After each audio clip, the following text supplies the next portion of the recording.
Hello guys, before we start with the Guadalupe tutorial, I wanted to share with you some brief things about what I know of Guadalupe. This book, it's a very important reference for me.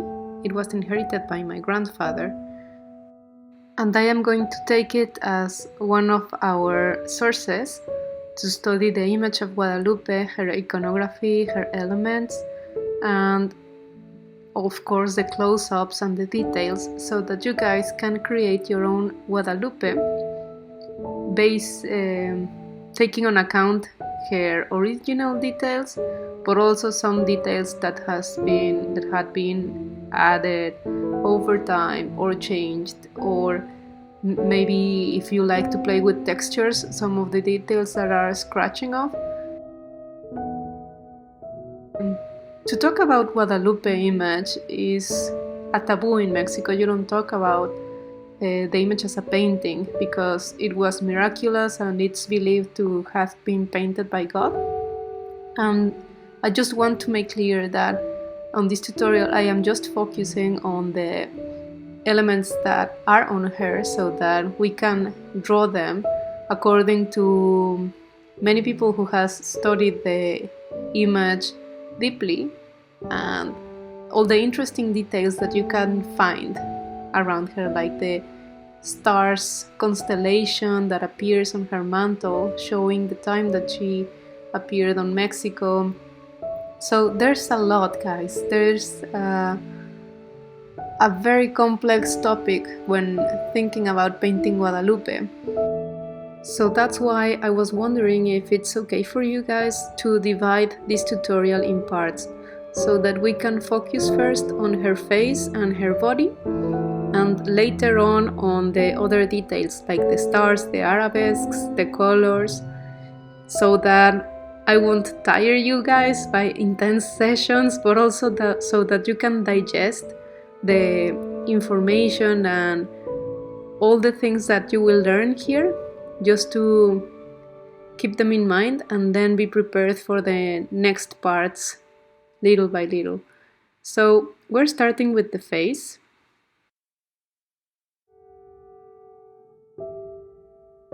As you can see, I am using a transparent tracing paper, and this is also a taboo between artists because some people believe that tracing an image with this transparent paper is kind of cheating.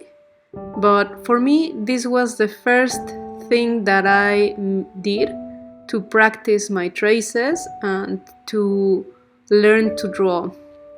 For me, this was a way that encouraged me a lot to just follow the shapes, the lines, understanding the figures, the composition.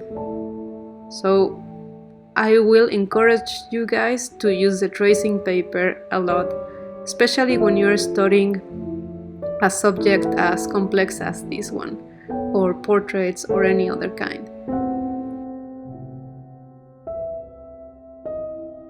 As you can see, guys, here I am working with different pencils, and I wanted to show you because that's very important when drawing. The graphite grading scale that I use first is HB. H stands for hard and B stands for the blackness of the pencil's mark and how soft it is. So for instance, if you have a pencil HB, it means that it will create a hard line but very definite.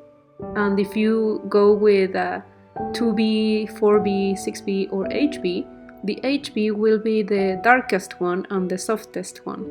So the charcoal or the graphite will be used for details that are the most darkest and the broadest of them all.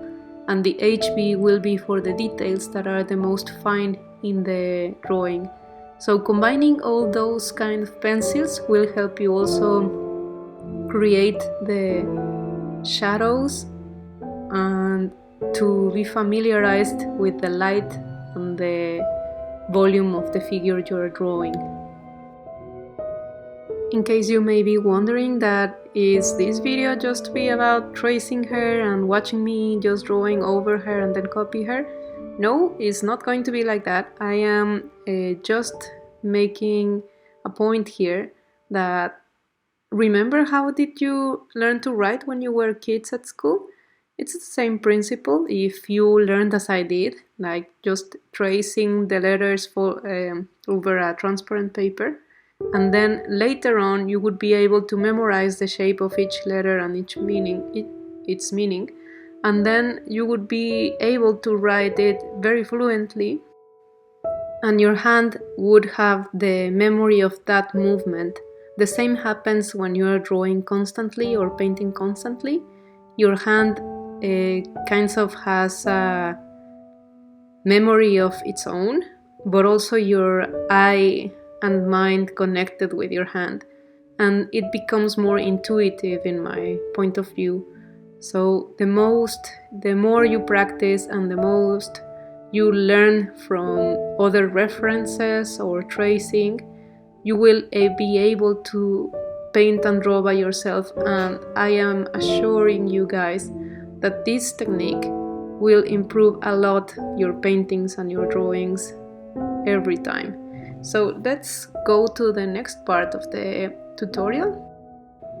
I am flipping the paper right now, guys, so that I won't get my hands dusty with the graphite, and I am using watercolor pencils, but you can use whatever you want just to practice and learn.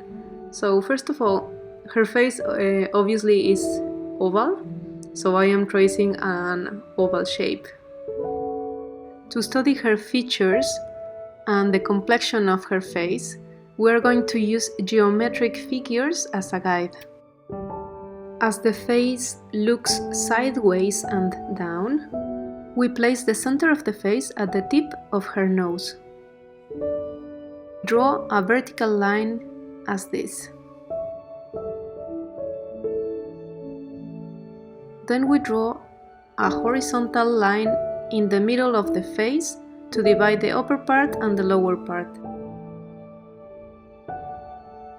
Between the line of the eyes and the upper part, we divide it again in half, and then you will see where the forehead ends. Between the line of the eyes and the down part, we divide it again in half, and then we will find the mouth. If we divide between the line of the mouth and the line of the eyes, we find the nose. So as you can see, everything is proportioned, everything has a reason to be in that position. I am now tracing two lines to set where the pupil of the eye is positioned. The corner of the mouth is located just as the distance from the eye pupil, and the mouth line goes from one pupil to another. Now I am flipping again the paper where the original position of the face was, so that we can learn to draw her, not by tracing her anymore, but just by the memory of our hand after this practice. Now I am going to speed up the video a little bit, because I am repeating the same practice that we just did. I learned this methodology from different teachers and books. For me, it was important to understand the proportions and anatomy, starting with a simple, basic geometric scheme. You can use the same formula to draw anything. This is the charm of this technique. Now, to accentuate the features, I am using a darker color. This goes for the eyebrows, the eyelashes, the mouth, the nostrils, but also to mark the shadows and to express the volumes.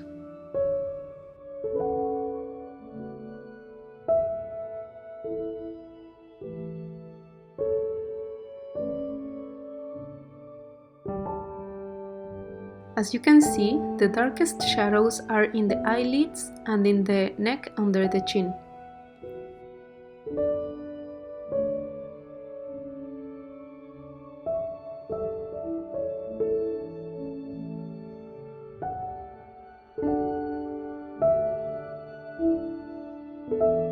This is one of my favorite parts when I am drawing, and I cannot help but get stung by it.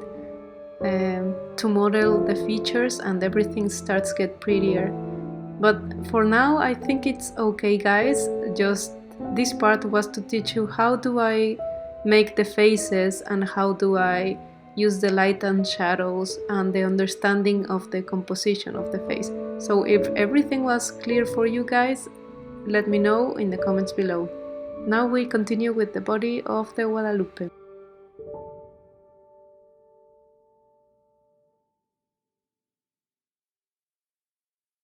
For this part, we are using the same principle that we did on the face, with tracing paper over the original image or our reference model.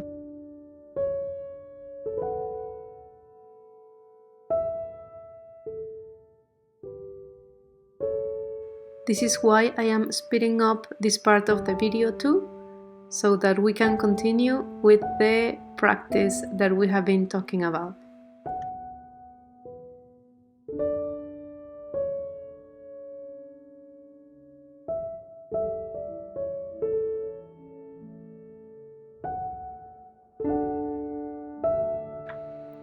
For this part, I am skipping forward a little bit.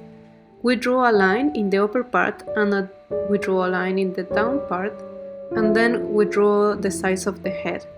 The body will be divided in how many heads are we counting. So it's between 7 or 8 for adults as a normal rule. So we divide between the upper line and the down line 7 heads. 7 heads. 1, 2, 3, 4, 5, 6, 7. There you go.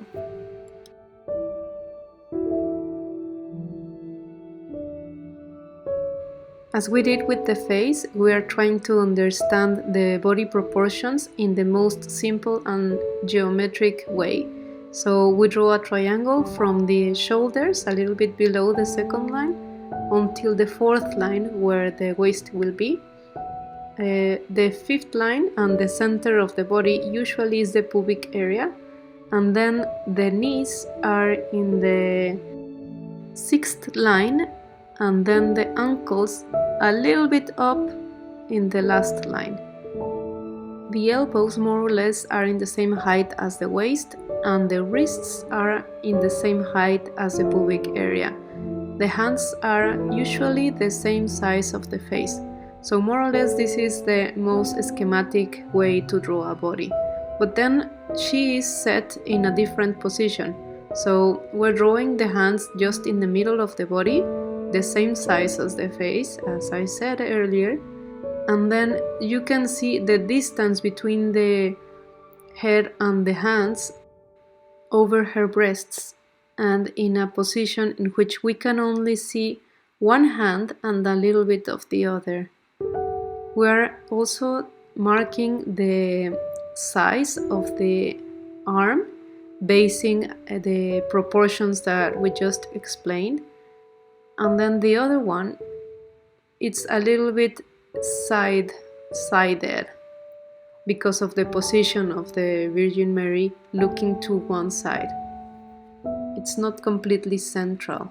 Then she's pregnant, so we're not drawing her waist, but a little bit up because of her tummy gets a little bit higher.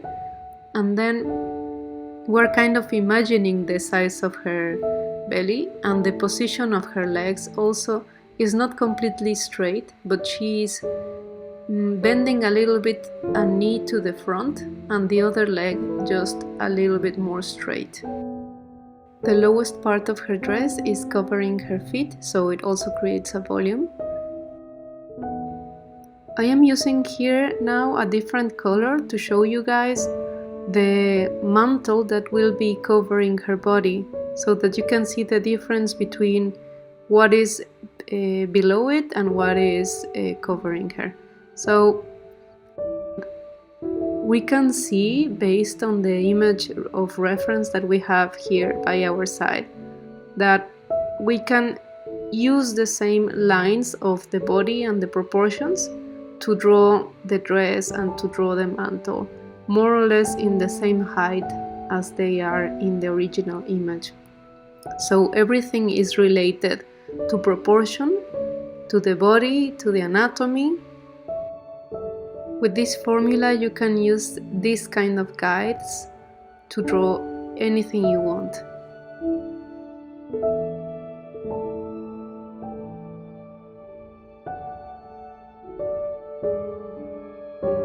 And now, to understand the light, shadows and the volume of the image, we go back to our original reference model.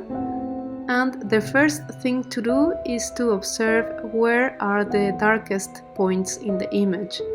And then we use them as references.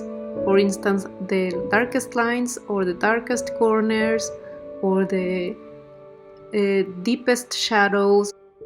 In this way you will notice that the folds in the mantle of Guadalupe form triangles or other geometrical shapes.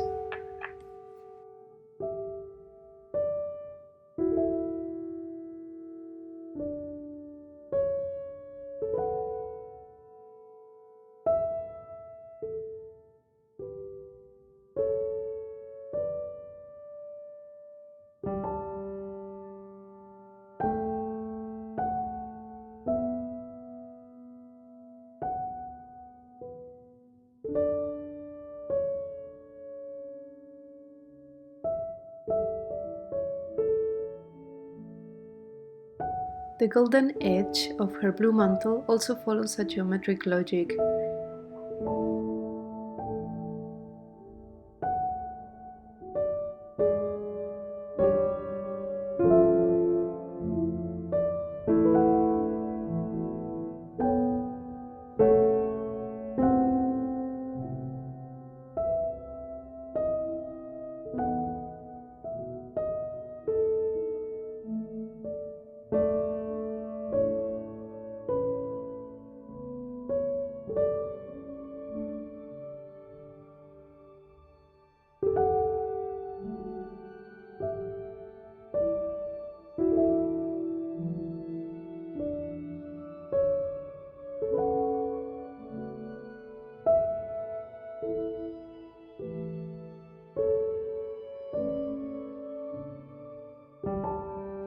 Now for the darkest colors, I am just enhancing this ribbon, that it's a black ribbon over her belly, and for the indigenous people this meant that she was pregnant. It was a sign in their culture to notice that.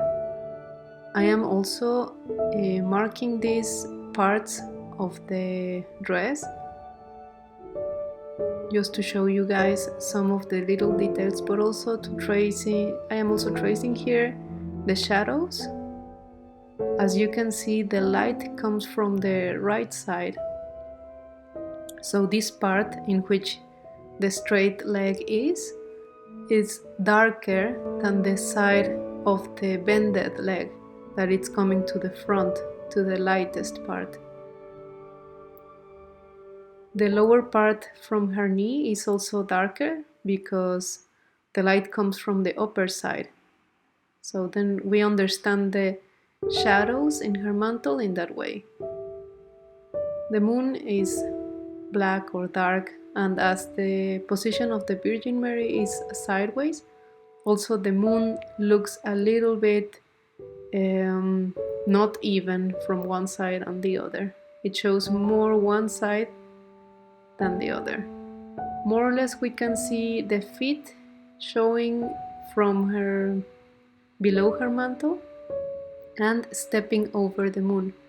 And sorry about this, guys, I couldn't see that the video was not recording the down part of the angel, but yeah, you can see that one hand of the angel is grabbing her blue mantle and the other side is grabbing the pink mantle. As you can see, almost all Guadalupe has lines over her to enhance the dress, the wrinkles, the folds.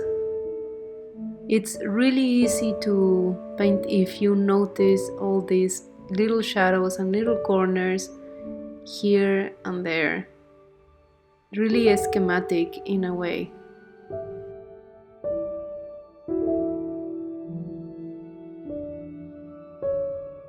So this is why I divided this tutorial into first learning how to draw the face and later how to draw the body. I find it easier in that way, so that I can worry first about drawing the broader or general part of the image, and then I can focus on the details like the face or the arabesques, or if I want to draw any other detail. So I wanted to show you for the last part of the video, taking on account what we just learned in the video about body proportions and face proportions, I am breaking some of the rules or bending them so that I can use it for my own purposes. Like you can see here, instead of marking the angles and the corners of the shape of the original one, I am creating an oval. And also the face, I am using it as also like a proportion, but not as the other one, a little bit different. I am making it broader. I am not using the wrinkles or the folds in the dress, also not the shadows. I am adapting it freely for my own style, but I also know how the reference is and I know the traces, and knowing this helps me take the decisions I am making in a more conscious way. I hope this video was useful for you guys, so that you can also take your own decisions, change whatever you feel like, and bring a new image of the Guadalupe for your own creation. In the next video we will be focusing on the colors, the arabesques, the stars and the other details of the Guadalupe, but for now I wanted to give my special thanks to my Patreons, because without them I wouldn't be doing this video, which is especially for them. And thank you so much guys, stay tuned for the next video, and don't forget to tag me if you paint your own Guadalupe so that I can take a look and we can share some nice feedback. Take care, and until the next one, bye!